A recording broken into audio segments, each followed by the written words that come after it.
Okay, we're going to get started.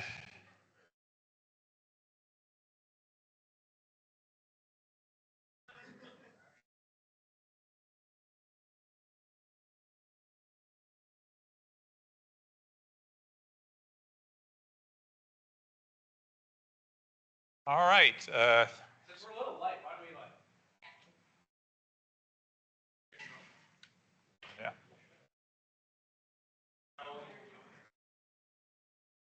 A little more togetherness feel. All right.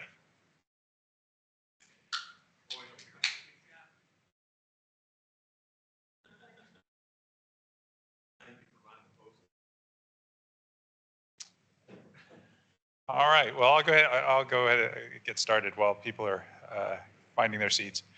So welcome to the annual Research Blitz for the Department of Philosophy and Religion. So basically the idea here is to give us a chance to really quickly get a kind of overview of some of the, or at least a snapshot of some of the research that's going on in the department. And since Northeastern is a global campus, we've got philosophers in Oakland and in London. So faculty from those units have joined the Blitz in the past. We got one faculty member from London is going to be zooming in, and there's about 2 or 3 faculty from Boston. I'll just warn you that at the last minute we're not able to get here today, so they're going to present virtually as well. Okay, but the event is designed to be quick, so let's get started. So here are the ground rules. Each faculty presenter will have 5 minutes, and I'll try to give a 1 minute left warning and a time's up warning when you're up here. And I've put together a single slideshow for all the presenters that are here today. And in between each of the slides, there's a slide with the schedule with the current speaker bolded, so you'll know exactly where we are in the course of events. And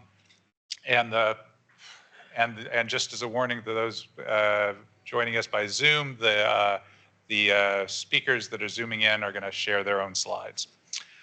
Let's see.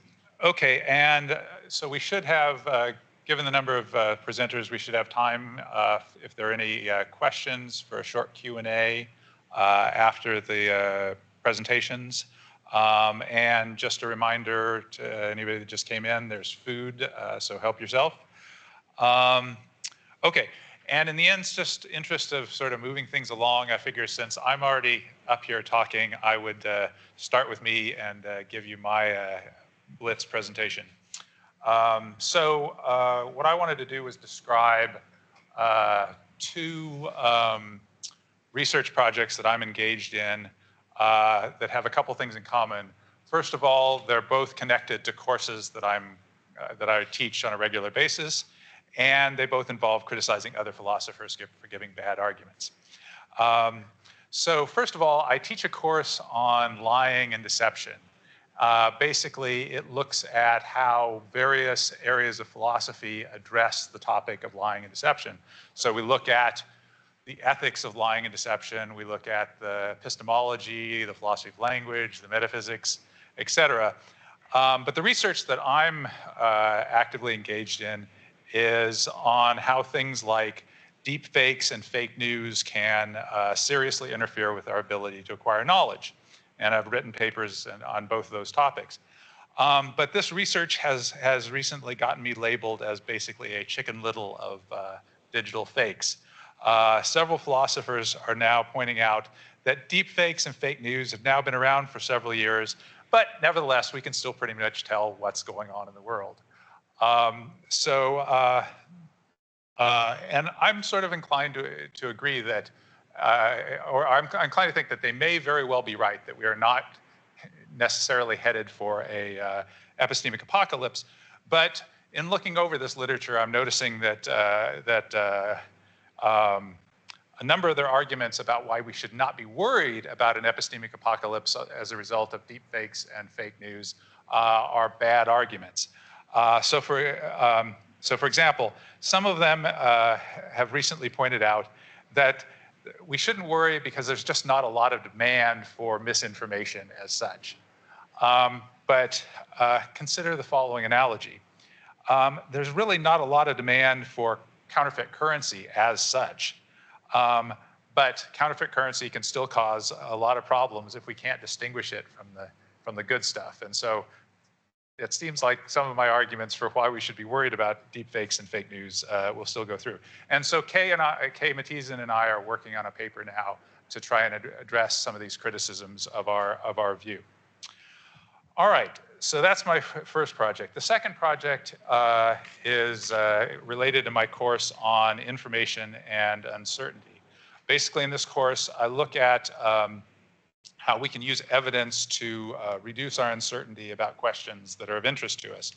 And in order to get clear on how these techniques work for updating your beliefs on the basis of evidence, I use various puzzles. And one of the main puzzles that I talk about in my course is the Monty Hall problem. You've probably heard of this. The idea is you're on a game show. There's an expensive car hidden behind one of 3 doors, and you get to pick a door. In this case, pick door number 3 as your first choice. But then, after you've picked a door, Monty opens another door and shows you that there's a goat behind that door. So you know the prize is not there.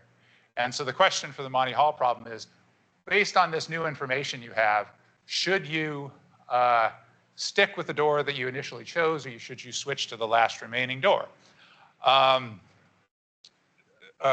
Philosophers tend to agree on what the right answer is. So spoiler alert, if you're on this game show, it's better to switch to the last remaining door. But as a result of teaching this course on information and uncertainty, I slowly came to realize that a lot of the arguments that philosophers give for why switching is the best move are actually bad arguments. Basically, the problem is that the arguments that a number of philosophers have given for this conclusion, the arguments go through even for cases where switching is not the best thing to do. So, for example, I give this variation of the Monty Hall problem where Monty's very lazy, and he doesn't, when he has a choice about which door to open, he doesn't choose at random. He chooses open the door that's closest to where he's currently standing. In that situation, it actually is just as good to stick with your initial choice. And so because the arguments, however, apply equally well to that case, it turns out that those arguments are bad arguments, even though they're leading to the correct answer. And so Peter Lewis at Dartmouth College and I are working on a paper criticizing these arguments that philosophers often give, explaining why switching is the best policy. All right, so those are a couple of things that I'm working on, and that's all I've got to say, so I will hand it over to the next speaker.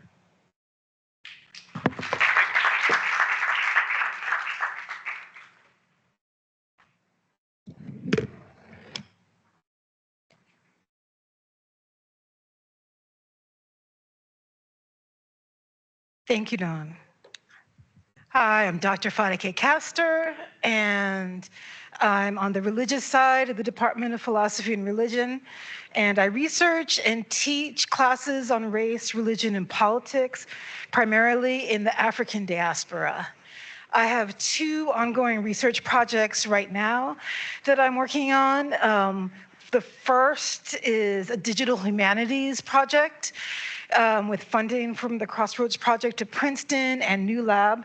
And I'm giving a presentation on it tomorrow, if anybody's interested, at New Lab at noon, and it will be on Zoom. So you can sign up, go to the New Lab website, and I'm sure you can find instructions to sign up there.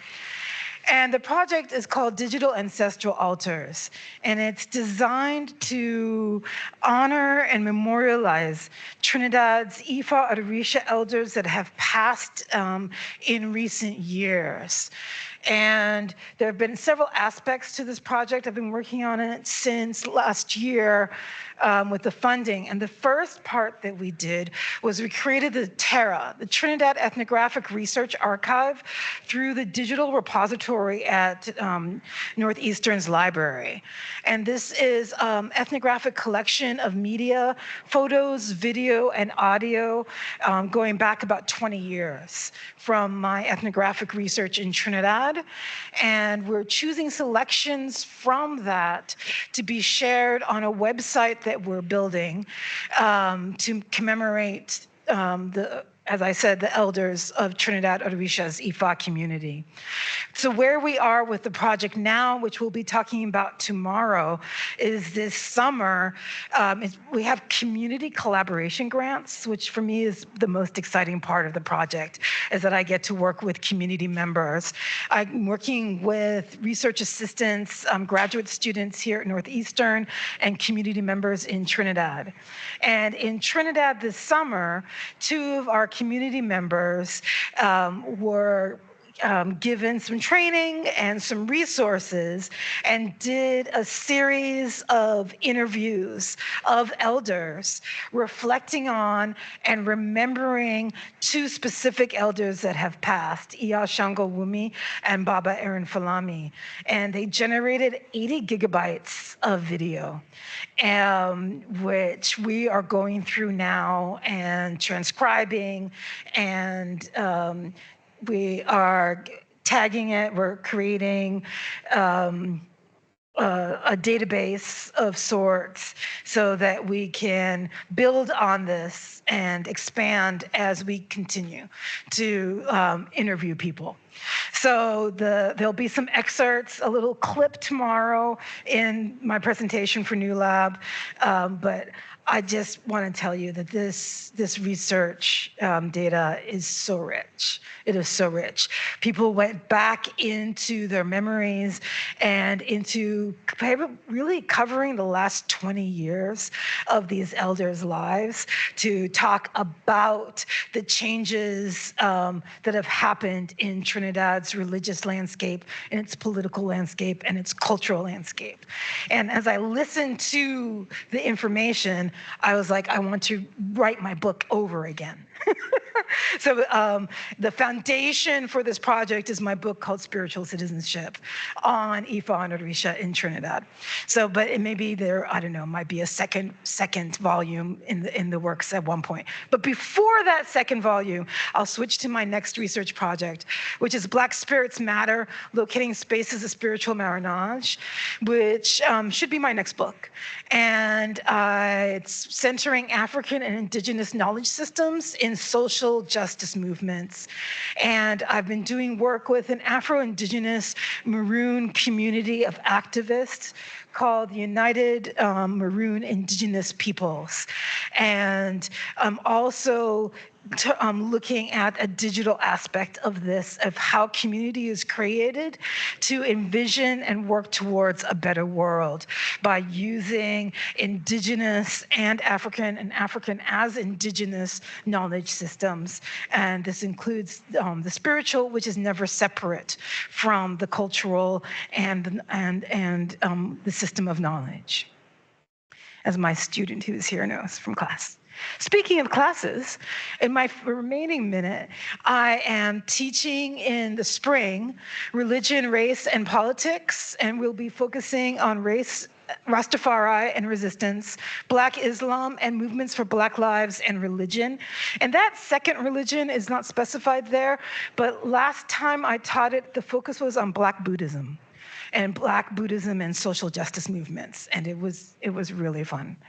I'll also be teaching Black popular culture, and in the books it's called Black popular culture, but it's global. And so to wrap up, that will be focusing on global hip hop, Ghana and Cuba, and Trinidad Carnival from an intersectional perspective.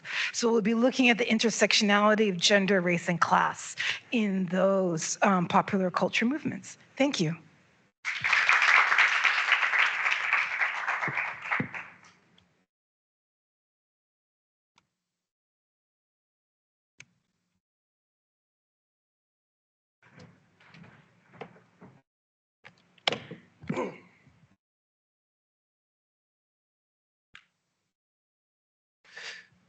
Well, hi, thank you very much for having me here. I'm going to briefly introduce myself first and the 2 papers that I just published with some co-authors, and then I will take a couple of minutes more to explain the work in progress I have on my plate right now.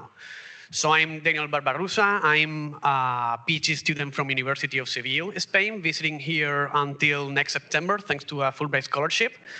And there you have my contact. So if anything of this sounds intriguing to you, feel free to reach out if you want to know more, have suggestions, or just to chat about this research. I'm working on philosophy of the internet, mainly in social epistemology, and there we just published 2 papers on a special issue in Topoi, social epistemology of social media. One of them, we just talked, like the title suggests, on functions of memes in political discourse. We bring a couple of 6, 7 figures to analyze what kind of functions these memes can have in political discourse. And then we also published another paper on the possible bright side of online epistemic bubbles. And we selected a case of patients with a chronic condition sharing memes to make some humor about the situations they were going through. And we suggested that these isolation conditions in a group led by patients outside the medical sphere, parents, and so on, helped in producing those conditions for humor and to understand better their own life experiences. And then we have a paper that has been in R&R for some time on the specific epistemic danger that conspiracy theories can pose for members of underprivileged communities. And this is the main project I'm starting to work now. This is a project for a paper that is in progress with my advisor from Spain, Jesus Navarro. And here we want to provide some, but this is also going to be a main point in my dissertation project. And here we wanted to distinguish 2 different challenges that we have when it comes to philosophy of the internet, maybe especially epistemology of the internet, which is informational challenges and agential challenges. We had the impression that sometimes these 2 different kind of problems are not very well distinguished in the relevant literature. So on the one hand, we have informational challenges, which is the big worry of what if I'm wrong, or what if the internet as a context has some specific features that can make good information harder to obtain, or the general idea, the general big worry of accuracy. And then we have the essential challenge of, even if I'm wrong, what if my actions or my goals don't matter? So as an example to see this distinction is, if you rely on a chatbot to produce a certain output, like say a scientific paper, you have all the worries of, is this output good in informational terms? Is it accurate? Is it inventing references? Does it capture the relevant literature? All those we want to say are informational challenges. And then you have the second set of worries on agential challenges, which can be more problems of attributability. So who has produced this output, whether good or bad? And there we wanted to suggest that we can have 3 different kinds of agents involved in that output. And the name of the game will be to say, well, between these layers of designers, agency, people designing the algorithms, user agency, and artificial agency as such, how are these relationships, and which kind of choices in each side of these nets are producing the outcome, and how can we tell like which part of the network has been, how they have been involved in the process. And yeah, one last point to make on this, sometimes being better in one of the challenges can make the other worse. So the more active and the better that chatbot, for example, can be in producing information, then the more passive we can be and be worse on initial terms. Yeah, you had my contact, so thank you very much for listening.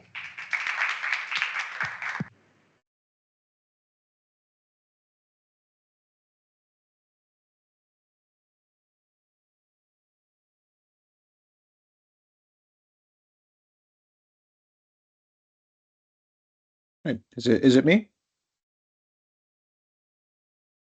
Hi. Hi, everyone. Let me share my screen. Just a second. Yep. If you all see that. Um, uh, so, thanks for having me present. I'm in a, I suppose it's a bit of a misnomer here because I'm not faculty. I am staff, but I am faculty adjacent.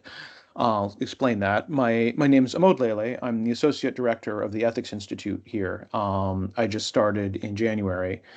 And my role as associate director is to help faculty with their research. I also do my own research, and I'd like to give a quick overview of both. Let me first briefly introduce my background. I finished my PhD on Buddhist ethics at Harvard in 2007 in a religion department because it was really hard to do that in philosophy at the time. But I've always seen myself as both a philosopher and a religionist. So, in the Ethics Institute's role is really to help faculty do the projects that they want to do. And maybe the shortest way to summarize what I do is I find money for philosophy and religious studies. So if you want to host a conference or do a nationwide survey or have some other project that requires money, please talk to me. I work to find government organizations and private foundations that might be interested in funding the kind of research or the kind of work that you want to do. It doesn't have to be research, can be a workshop or conference or other kind of convening. And the more I know about what you're looking to do, the more that I can help with that. As well as finding the funding, I also help with putting applications together for that funding, making sure that they're meeting government requirements, making sure other contributors are getting stuff in on time, offering feedback on content. I'm here to help. For students, we also hire at the Ethics Institute, we hire a co-op every term. We just got one for spring 2025, but we do expect to keep doing that every term afterwards. So we'll have calls for co-op students in the regular co-op process. The co-op helps us with lots of different tasks, doing research and creating graphics for grant applications, helping make arrangements for conferences. They can also work as a research assistant for faculty. So if you're a student, we'd love to have your co-op application for future terms. Um, as far as the areas the Ethics Institute supports, we do a lot to help support AI and data ethics, since that's such a big area of interest for our faculty. But we're not at all limiting ourselves to that area. We've done a lot with environmental ethics and religious ethics, and we define ethics quite broadly. So even if you don't see yourself as primarily an ethicist, even if you don't see, or even at all, even if you don't see ethics as your focus, we may still be able to help. If you have an idea for something you'd like to do that you'd like to find some money for, please do talk to me. So that's my work with the Ethics Institute. And then I also do my own research on my own time, which focuses especially on Buddhist ethics and on cross-cultural philosophy more generally. I have a book project now entitled Serenely on Fire, The Philosophical Case for Mindful Serenity, which is arguing for the Buddhist critique of anger and for an acceptance of the things we can't change, both especially in political contexts. I seen people with a shirt saying, "I'm tired of accepting the things I can't change. I'm changing the things I can't accept," and I have a critique of that in the book. Anyway, I'm shopping it around to publishers now. Um, And I'll also be presenting at the APA in January about Buddhist metaphysics and its ethical implications, the idea that things are fundamentally empty and therefore we should be less attached to them. And I have wider interests that I write about on my Substack and my blog in cross-cultural philosophy, really, especially Asian philosophy. But I've also started writing a little bit more about Indigenous American and Africana philosophy in recent years to reflect that, cross-cultural and including Western philosophy as well, and to reflect that cross-cultural orientation, I call it love of all wisdom. I've been writing it for 15 years now, and you have the URLs there up on the slide, loveofallwisdom.substack.com for the Substack, loveofallwisdom.com for the blog. It's the same content coming out on each, although the blog site has, the Substack is new, so it only has stuff from the past year. If you go to the blog site, it has stuff from the past 15 years. Putting the two together, we are really hoping to have the Ethics Institute do work on more topics outside mainstream English language traditions. So if you have any ideas that go in that cross-cultural direction, please talk to me. And please don't worry if they're half-baked, because it's an area we really want to grow and nurture for the long term. So even if you just have some kind of random crazy thought that crossed your mind, please talk to me about it, and let's see if we can see where that might go.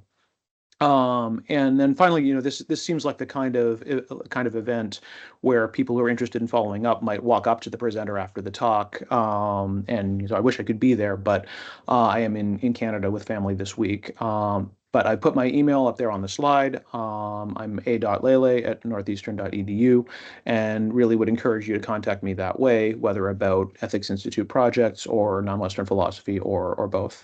Thank you.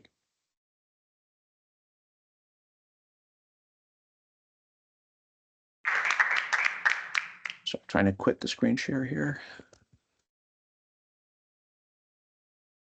Yeah, there we go.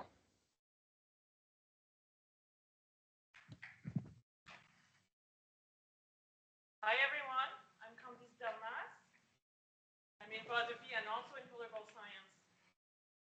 So picture. Your left hand. Sorry, what? We're so few. Is it necessary? Yes. Oh, fine.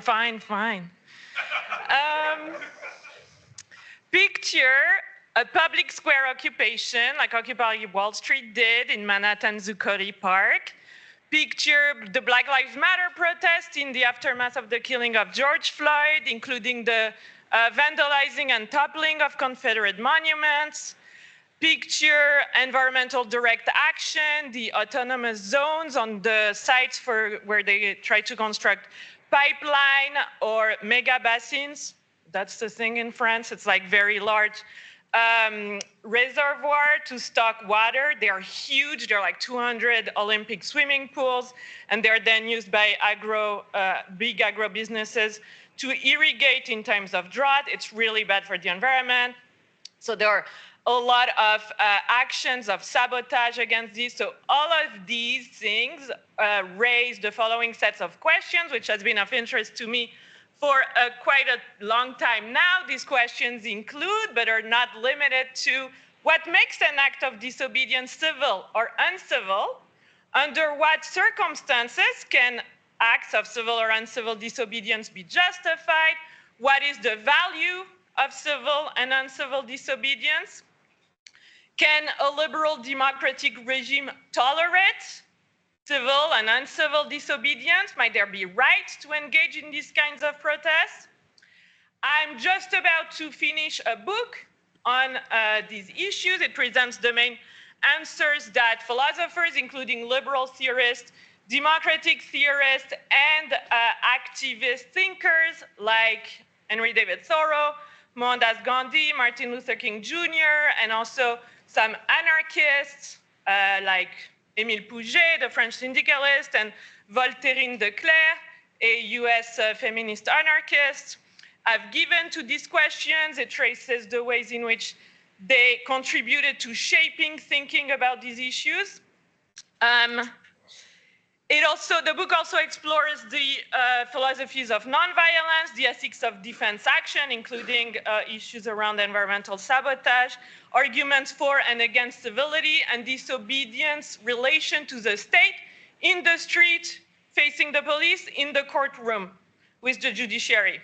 So I'm almost done with that, and then I'm just going to follow up with another project on disobedience on trial in the courtroom, the ways in which they can weaponize the courtroom to their advantage by refusing to engage with court proceedings, by heckling and being slapped with contempt of court charges, by demanding self-representations, by speaking when they're not supposed to, trying to defend their actions, or just denouncing the legitimacy of the system. So I'm interested in pursuing that by looking at first-person narratives of dissidents on trial. I welcome research assistance on this topic.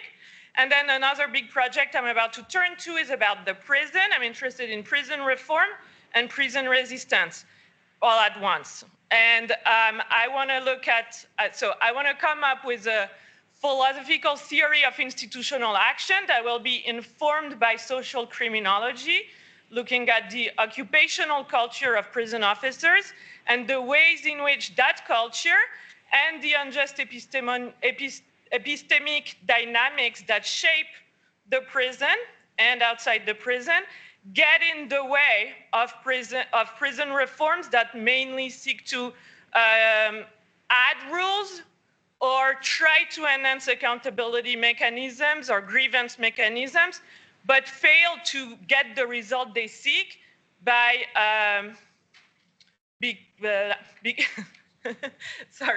fail to get the results they seek precisely because they do not take into account these unjust epistemic dynamics going on. And also seeking research assistance there. The part about the political ethics of resistance is interested in what incarcerated people do in response to their conditions inside the prison. And the plug-in for a course I'm teaching next semester, Philosophical Problems of Law and Justice. I love that class. We look at the theories of law and theories of legal interpretation, especially as they play out in the United States. So we keep our eye focused on the Supreme Court the entire time. We do get into originalism and other theories that justice is used in good faith sometimes, disingenuously sometimes, to justify their decision. I have a fabulous cast of guests already with someone working at the Massachusetts Attorney General's office who works on gun control, an alum from Northeastern and public defender in New Jersey who's a police abolitionist, and Amilcar Barreto will talk about Puerto Rico's political legal history. And there are 5 moot courts. They're really cool. They bring the theories to life with the International Military Tribunal at Nuremberg, gun regulation, animal personhood, civil disobedience, and plural marriage. Thank you.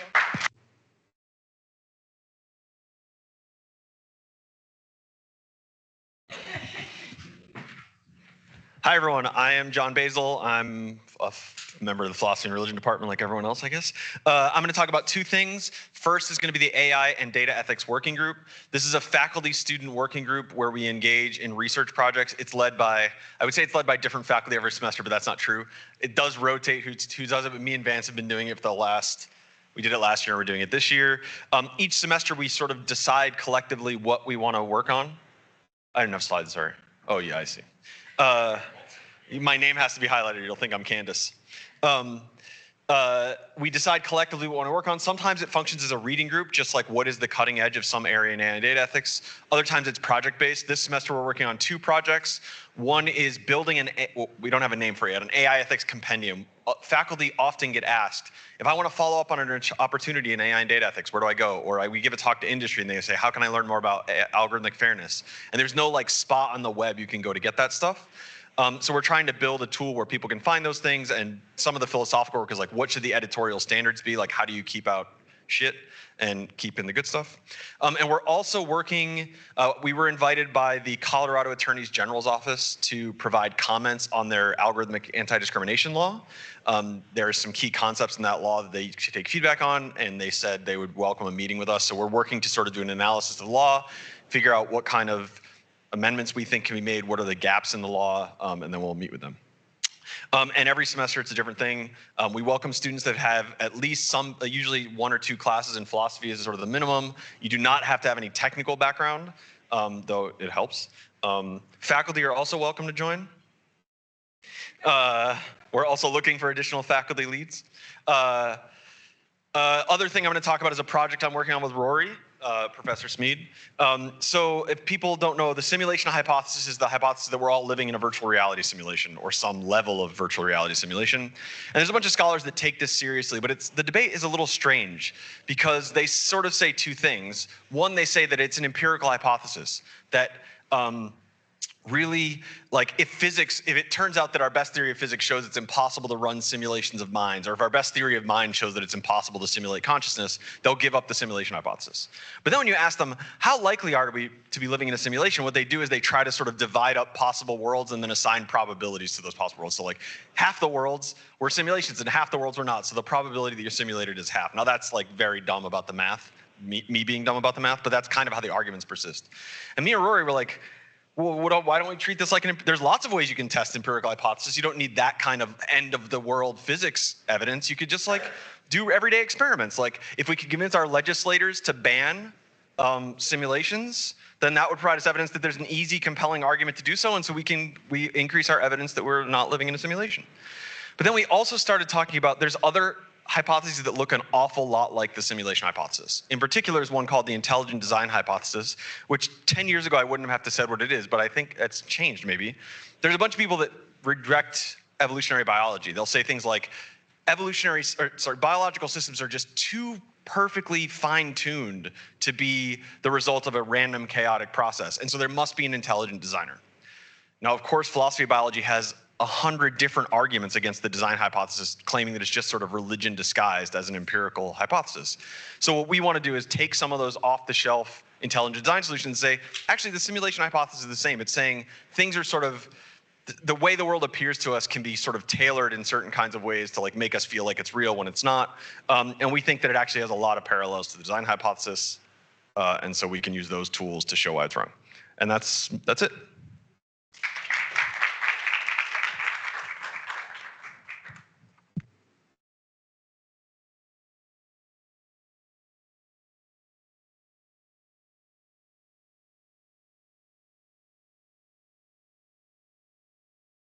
Okay, can I go? Yeah, okay, let me share my slides. So where are my slides? I see.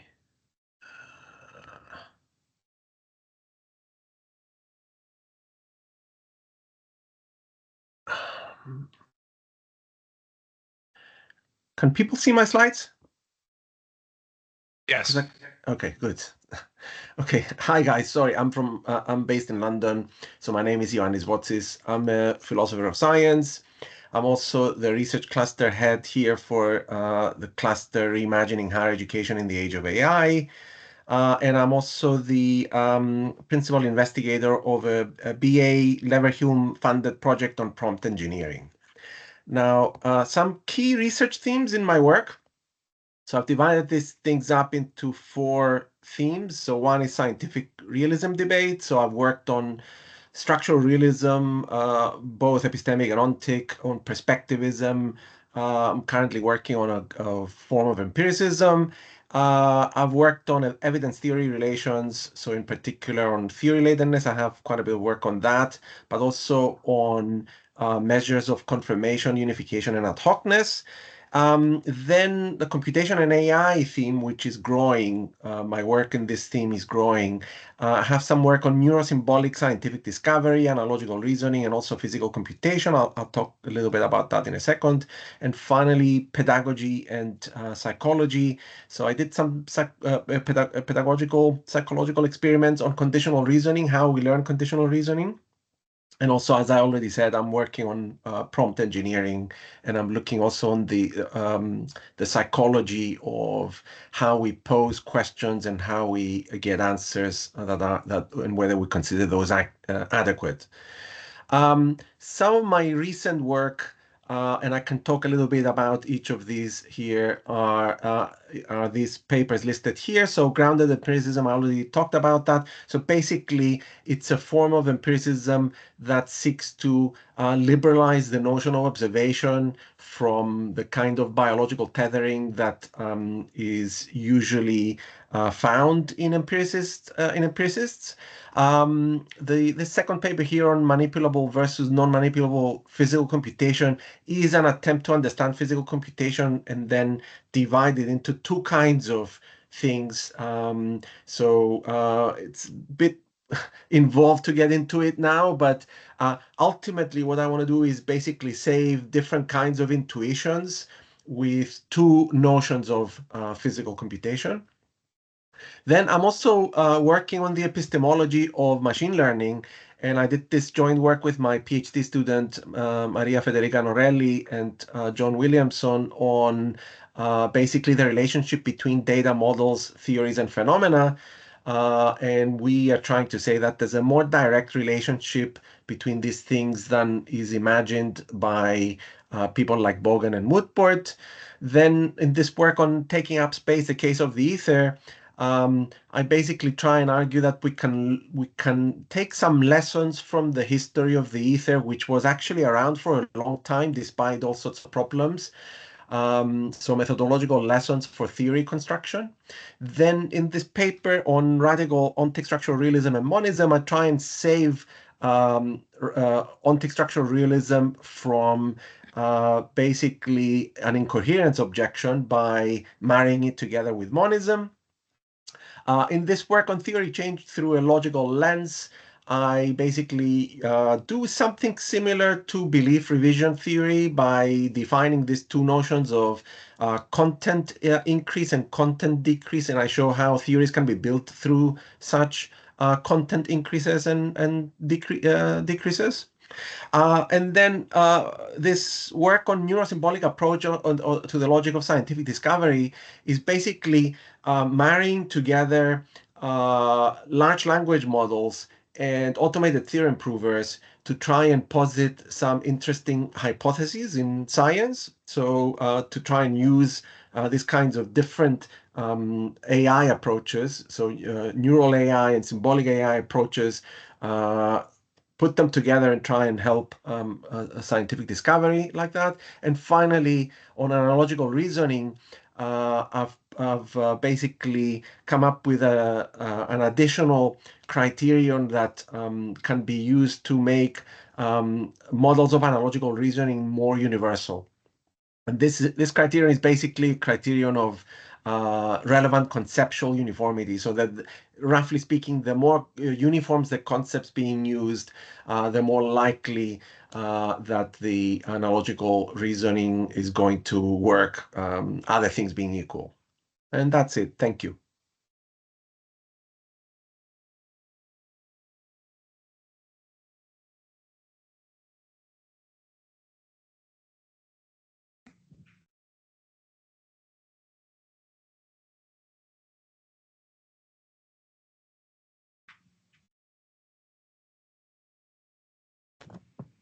Hi, everyone. I'm Sarah Riccardi-Swartz. There we go. I'm a religion professor in the department. And for the sake of time, I thought I would just read an excerpt from my book proposal, which is now under review. So, woo. It's about this book, Digital Dissidence. Become ungovernable, a far-right content creator wrote on a post of a widely circulated meme featuring a tree growing under and around a fence.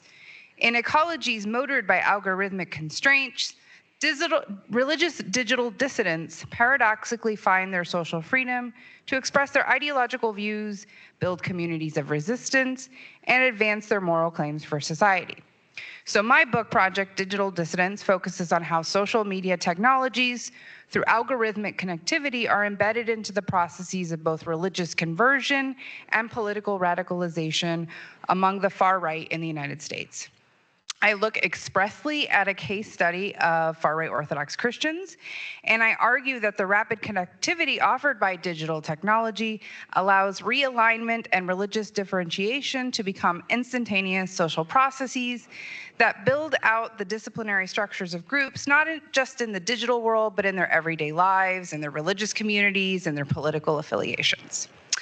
So I think, as we all know, the 2010 sort of brought to the fore renewed racial tensions in the US, new forms of political alignment, technological transformations of social formations. And I utilized digital qualitative research that I conducted between 2017 and 2024 to think about how these dissident politics circulate in information networks. So I look at a community that is globally connected through social media. They're influenced by things like far-right and Russian propaganda and their own far-right ideologues at home. And I show how through things like conspiratorial language, nostalgic ideas about globalism, about things like LGBTQ plus communities, they show why they have sort of realigned themselves with far-right politics. And in doing so, my book actually looks at one particular thing, which is this concept of vernacular biometrics. It's the idea that when you're online and you have your own sort of image or your profile, sometimes communities will take that image or profile if you commented on their thread or you commented on their post, and they'll repost it in the thread of comments, and they'll ask people to dox you, or they'll try to humiliate you, right? That's a form of vernacular biometrics. It's a form of scanning someone's picture or image, pulling out things that people disagree with, and using that to show how this person does not align with their values. So one of the things I look at is how this idea of vernacular biometrics is linked to other ideas about the body and social control that are largely found throughout right-wing communities, both now in the contemporary context, but also in places like Nazi Germany, in the United States, in the early 20th century. So I link those all together with the conversation that's happening in the digital sphere right now. Thank you.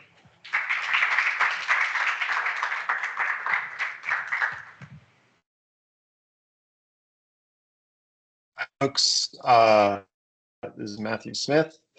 Sorry I can't be here. I've got some sick kids at home today, so gotta stay home. I'm gonna try to share my screen here if I am able to. See if I can do this. Can people see that or not? No, not yet. One second, give me a minute.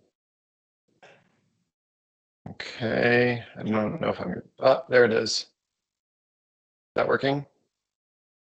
Nope, sorry, I'm really bad at this. How about now? Now we see your desktop. Now we see your slides. Great. All right, everyone, hi. I'm going to be really fast here. First, I've got two projects I'm going to talk about. I'm finishing up a book called Material Freedom. It's against traditional theories of freedom. The traditional views of freedom treat freedom as an absence. So you've got the notion of negative freedom, which is the most common liberal theory of freedom. It's the absence of external impediment in Hobbes's language. We don't have to go into too much detail. Or Republican freedom, which is the really super popular notion of freedom in political theory these days, which is the absence of domination. But I claim that this misses a deep point of freedom. Freedom matters because of its connection with our capacity to act.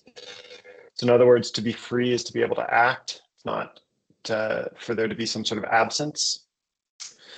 So I try to argue that freedom should be centered primarily on capacities to act, not just on what threatens that capacity. So to give an example, the idea would be to be free to travel is not to have something preventing you from traveling, but for there to be systems in place that make it so that you can travel. So for example, so here's an example, by the way, these little pictures we have, the little girl on the right is free to dance because she has this prosthetic leg, and it's just like the little girl on the left who is free to dance because she has biologically given legs. And so the freedom of the girl on the right is a presence. It's something, it's a system that has been realized that makes her free. And so I have this little picture on the right there to imagine that we're all kind of like cyborgs connected up to the environment in various ways. And that is what gives us freedom. So you can look at this. Here's one image that might capture free travel, and here's an image that might capture a freedom to travel. And I say these are two different freedoms, and it's best to think of them to be materially specific about the forms of freedom that we create. I include this picture because you might think this is the image of freedom, Los Angeles driving along, not really, through streets, and yet you might notice that you'd be totally not free to, say, cross the street in a safe way to the other corner there that you can see that doesn't have a sidewalk. That's just a berm of and so I think that allows us to have a that is able to capture simultaneously the ways in which systems make us free and make us unfree. And here's an image of lots that are realized in material systems. So the argument would be that the people here in Amsterdam are much, much freer simply in virtue of the way the environment is built than the people in Los Angeles. And then the second project I'm working on is a new one, it's the ethics and politics of distraction. And I think distraction is super interesting these days. We talk a lot about it in the popular press, and there's some work in ethics of AI and other kinds of and economics and stuff that talk about the attention economy, but there isn't a lot of careful thought about the nature of distraction. So as a first pass, I said distraction is a kind of disruption, and I've identified 5 species of distraction as disruption, which most people don't do. Most people just take distraction as, attention interrupted, don't say much more. So there's a disruption of attention and perception. That'd be like if a fly ball is hit and you're running to catch it, and say suddenly there's a loud noise, and as a result you lose your attention on the ball that's flying and you miss it. That would be a disruption of attention and perception. Disruption of planning agency. This would be like you're going along through executing some plan, say like washing clothes and folding laundry, but then you get distracted. Why? Well, not because of anything, but because you take up some other activity that takes you away from that particular plan. Say you make yourself a cup of tea, or you decide to say, oh, I don't know, like you notice there's something broken in your house and you decide to fix that. And so your planning is interrupted. Disruption of capacities for epistemic and practical deliberation. That would be kinds of cases where you're deliberating about something, and for whatever reason, that deliberation is short-circuited. It goes the wrong way, it goes haywire, or something like that, as a result of some sort of disrupting intervention. And then disruption of value judgments is where you fail to track what is valuable. And finally, affective disruption is where emotions are disrupted by various different kinds of intervention. So for example, you may be sad and then you go for a walk in the park and that makes you happy, and your sadness was you distracted yourself from your sadness. So here's an image of fireworks that might distract you from that's perception, might distract you from something you're attending to. Say I don't know, you're looking at your phone and the fireworks start and you're distracted from your phone. Oh, well, but then you could be looking at your phone and that distracts you from lots of important things that's going on. And then, of course, you can have certain kinds of forms of media that distract you from, say what's valuable or the truth or something like that. But you pay very, very close attention to whatever the podcast you listen to. And so I'm going to ask questions like, is all distraction bad?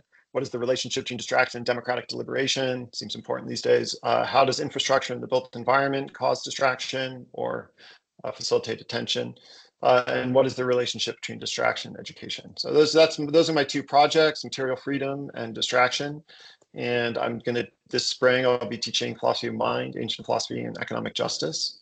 And that's it. Thanks a lot.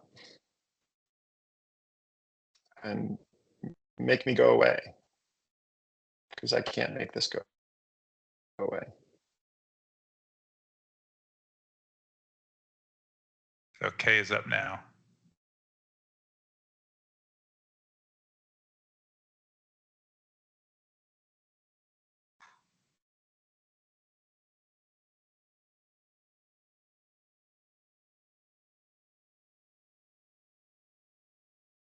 Do you need to do something? Hey, Money, you there?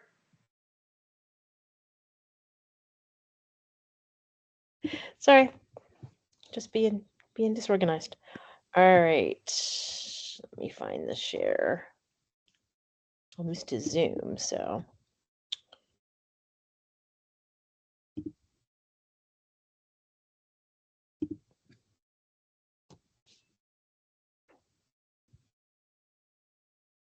Oh, it's right there.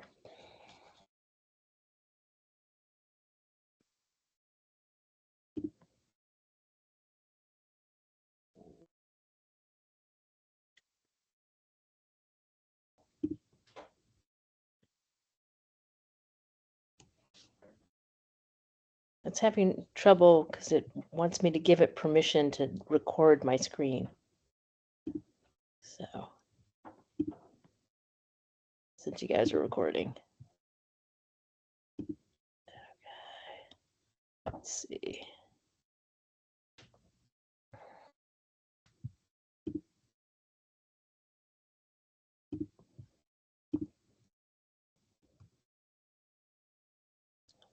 Is it sharing it?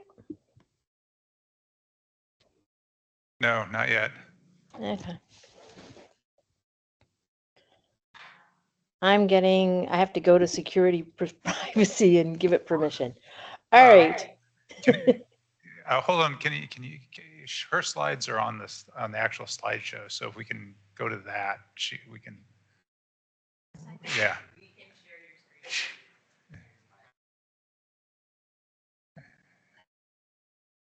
Yeah. So no, just go back to the slideshow, and her slides are on the slideshow.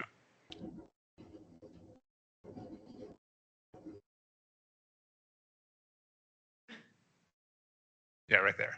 Okay. All right, your slides are up now. Okay, terrific. Thank you. So I've got sort of two broad areas of my research. One is in information ethics, and Dawn already mentioned our joint project on epistemic fakes. The other project I've been working on for a while, in different components of it, is my theory of informational justice. And the main sort of framework of that theory is thinking about people's rights as seekers of information, sources of information, and subjects of information. So when we think about someone as a seeker of information, we're thinking about questions like, what kind of rights do people have to access information? What kind of information should they be allowed to access, and what kind of information should be provided to them, or what kind of resources in order to access information, like a right to the internet, access to the internet, for instance. The second kind of aspect of informational justice is rights people have as sources of information. So that would include things like rights to free speech. So what kind of rights do people have to speak would be rights one has as a source of information. And then finally, the third aspect is rights people have as subjects of information.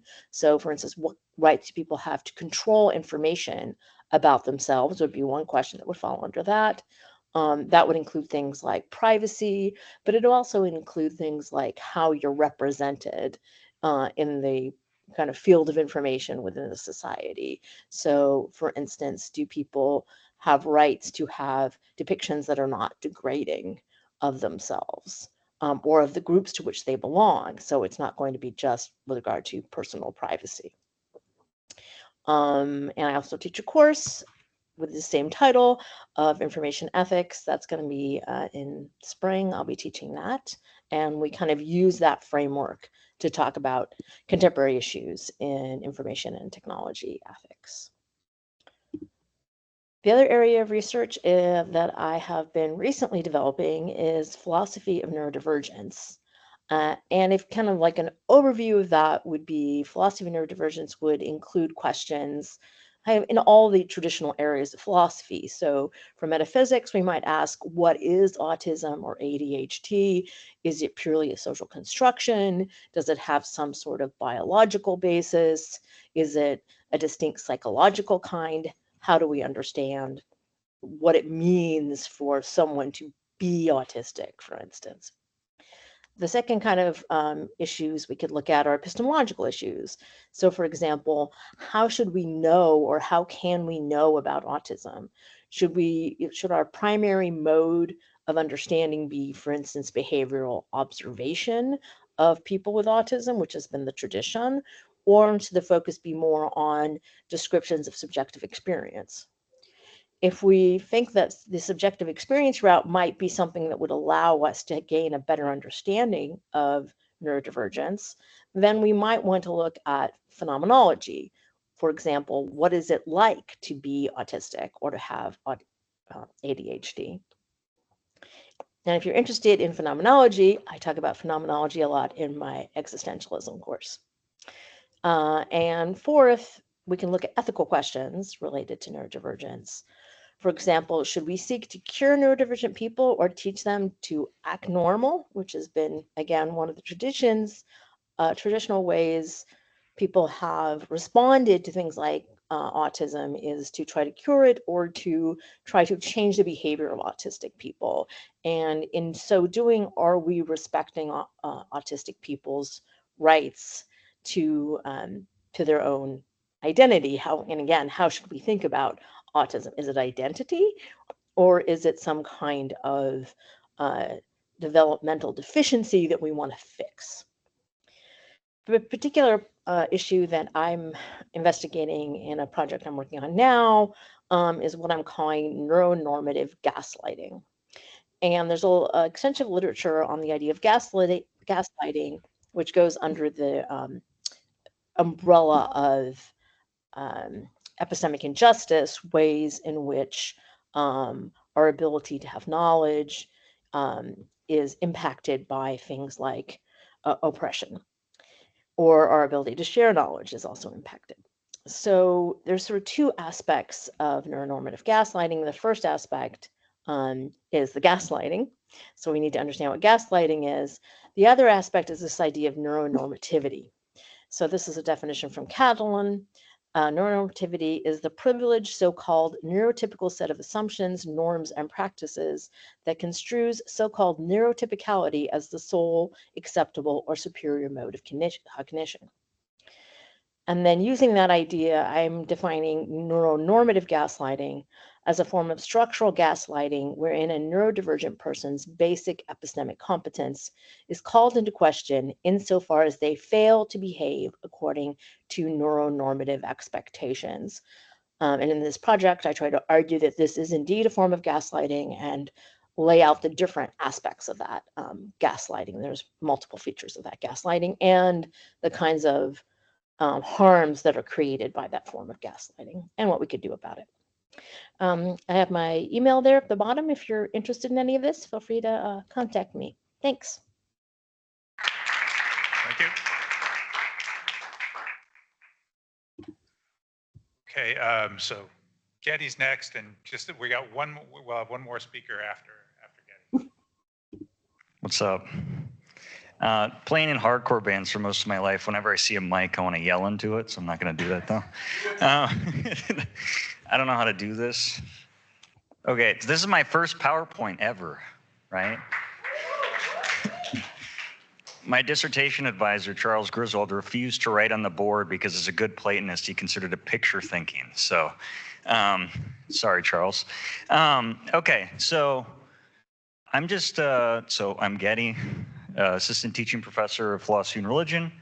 I received my PhD from BU in philosophy in 2019.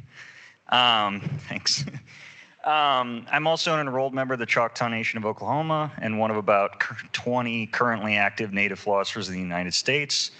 I'm not actually going to talk about indigenous philosophy today, though I do a lot on that. I will say that I'm currently, well, it's about to get approved. Me and 3 other of my co-authors are going to be writing an introduction to indigenous philosophy for Hackett. It's going to be the first book on indigenous philosophy ever. So there's that. But I'm actually going to talk about 18th century philosophy. So, all right. So I'm trained as an early modernist. A lot of this information was just kind of aimed at the students. So my training is in 17th and 18th century European philosophy. So it's the sort of period of time between the scientific revolutions and the Enlightenment. Traditionally, right, so, and I'm sort of within that sort of area trained in sort of 2 sub-areas. So traditionally as an early modernist, you're sort of put into 1 or 2 camps. The tradition's broken up into the empiricist camp and the rationalist camp. So typically when you're trained in it, you're either sort of coming out working on Descartes or Spinoza or Leibniz, or you're coming out working on someone like Locke or Hume. Nobody works on Berkeley. You got to be a dork to do that. So I've sort of been trained on the empiricist side, working on Locke and Hume, but then also trained as a historian of ethics. So I work in the history of ethics from essentially Hobbes to Bentham, so the British moralist tradition broadly. Now, that's what I sort of came out of my sort of dissertation work doing. But while I was finishing up my dissertation about 2015, 2016, I got involved in the Extending New Narratives project. I'm not sure if anyone knows what that is, but it's a project that's aimed to expand the philosophical canon, and it's started by a bunch of early modernists who were interested in recovering the voices of women within the early modern tradition. And so I've been involved in that project for 8 years now. And so this is one of the exciting things about the early modern tradition. And for the people who have taken modern philosophy with me or will in the future, the course reflects that, is that there's lots of recovery work being done on women that were writing during the time, who are actually taken very seriously by figures like Hume and Locke and so on, but have sort of been left out of the discussion, primarily due to people like Kant and Hegel. So one of the things that's exciting about this is that this has sort of created a more accurate picture of what the early modern tradition is. Traditionally, when you take your early modern course, and it was my least favorite course in undergrad, you have what I would refer to as slightly boring conversations about substance and causation. Now, once you recover all of these different voices, you start to realize that people were talking about all kinds of things. So not only they're talking about substance and causation, but they're talking about things like love and education and politics and so on, right? A lot of the political philosophy done during the period has been balkanized to the history of political thought that's being recovered right now. So it's exciting. So two sort of things that I'm working on right now, I won't say much about them, but I've written on a number of figures within this sort of broad stretch, whether it's Hume or Smith or John Gay. I'm like one of 3 people who works on him. Catherine Shutter Coburn, but most recently my work's been on Damaris Masham and Sophie de Grouchy. So I've argued that Damaris Masham is the first figure in the Western philosophical tradition, at least in the early modern period, to argue for love in the way that it's talked about now in the philosophical literature as a foundational moral concept. So, I mean, if anyone's interested about that, I can say more about that. But then also work on Sophie de Grouchy, who is a French translator of Adam Smith's work and stands at the end of the sentimentalist tradition, and is a figure that has been taken seriously within literature circles, but not so much in philosophy. And my work on Sophie de Grouchy has been like trying to expand the sentimentalist tradition beyond Adam Smith and to see its legacy into the 19th century, when it's sort of assumed to end with Kant and Bentham. So yeah, and then just a brief sort of words on what I see my work as a historian of philosophy as, because I'm sort of doing indigenous philosophy on one side, but then also being a historian on the other side. I take it that the role of a historian of philosophy is to, well, write the book of the history of our field. And to do that, we have to take seriously the idea that we have to look beyond sort of the sort of standard figures so we can get a more accurate picture of what's going on.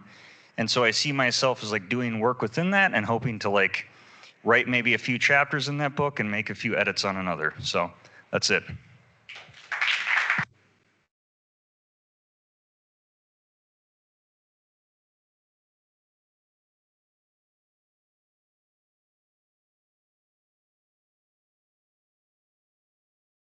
This on? Yeah. Okay. Hi, everyone. I'm Anne Thresher. I'm brand new into the philosophy department here. I'm also in the public policy school at Northeastern, and a lot of my work intersects those two areas. So broadly, I'm a philosopher of science. I'm also an environmental ethicist, and I do a lot of really applied work in the environmental and science fields. So I'll talk about a couple of my projects, maybe 3 if I have time.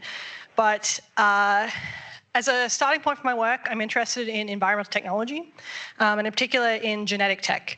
So we have done unimaginable damage to our ecosystems. And one of the things we're talking about right now as a way of repairing that damage is gene editing. So we're looking at questions like, should we genetically modify species to make them adapted to climate change? Should we be looking at what's called gene drive technology to remove invasive species from an ecosystem? How can we use these brand new tools that biotech and synthetic biology are giving us to solve the problems that we've caused? And there is a lot of literature in this field about why we should be really cautious about these technologies, because we're playing with nature, because historically humans have not done great when we've decided to intervene on nature to try and fix things. But I'm really interested in the other side of this, which is when might we actually be obliged to genetically intervene in nature in order to save it? So I'm drawing on work by people like Yasha Roa, Holmes Rolson III, cannot remember her name. Anyway, some people working in like the genetic modification of, thanks John, the synthetic adaptation of things like the American chestnut to make it resistant to things like chestnut blight. But there are a bunch of really interesting philosophers working on this area that I think are very pessimistic in ways I think actually we should be quite optimistic about these technologies and the role they can play in saving our ecosystems, or at least preserving it long enough that we can get past something like climate change and start to restore them in more natural ways. So I'm interested in these like cost-benefit analyses of like the big damages of climate change versus like the well-being of these species. And maybe in fact we do have an obligation to go in and fix things, even if that goes against things like what counts as natural, and making these systems more artificial so that we can help them survive long enough for them to recover on their own.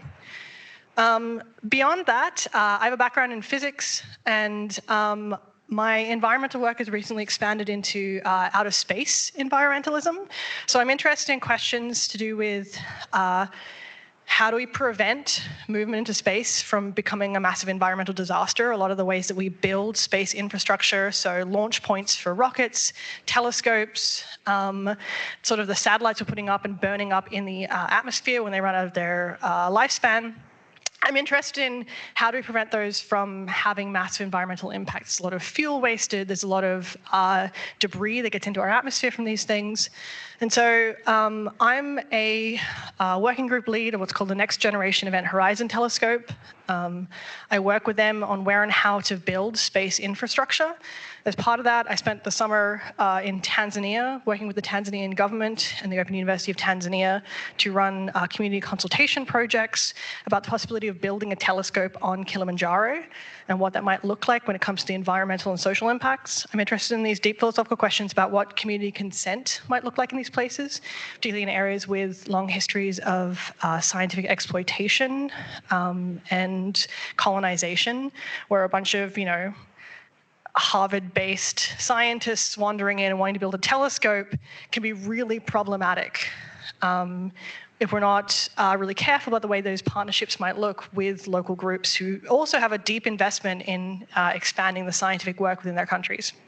So I work with these groups. I'm really interested in what counts as collective and beneficial partnership. Beyond that, I'm also just broadly interested in space as an environment. How do we think about something like Mars as a place we need to preserve? Traditionally, when it comes to environmental ethics, we think about our ethical obligations being grounded in the well-being of the animals and plants involved. And so what do we do when we have something like Mars or the moon where there is no such ecosystem? Do we have any sort of environmental obligation to preserve these spaces? And I'm working with a professor called Chris McKay. He works with SETI and NASA. Two of us are co-authoring a paper on how we should think about Mars as an environment right now, particularly how we should think about it when it comes to its ability to support life or its potential to support life and what our ethical obligations might be in those situations. I'm also, in sort of a very broad sense, finally interested in things like climate emotions and the ways we feel about things like climate change. I'm interested in anger and protest, and particularly how emotion can be communicative in these places, particularly from scientists who act as experts. So I'm interested in these broad questions to do with the environment and the way that we interact with it and think about it. I will be teaching a course on energy and climate justice in the spring with a public policy school. That'll be at a grad level. And then I also teach environmental ethics and technology and human values in the philosophy department. And my environmental ethics course is very much focused on environmental technologies and how we should think about these like new frontiers and our ability to control the ecosystems around us to try and solve climate change. Okay, I'll leave it there. Thanks.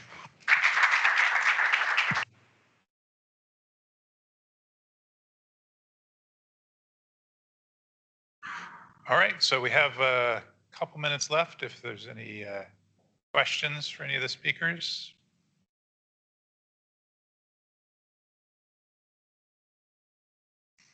Yeah, don't worry. This for some reason people like this event, but it doesn't sort of lend itself to Q&A somehow.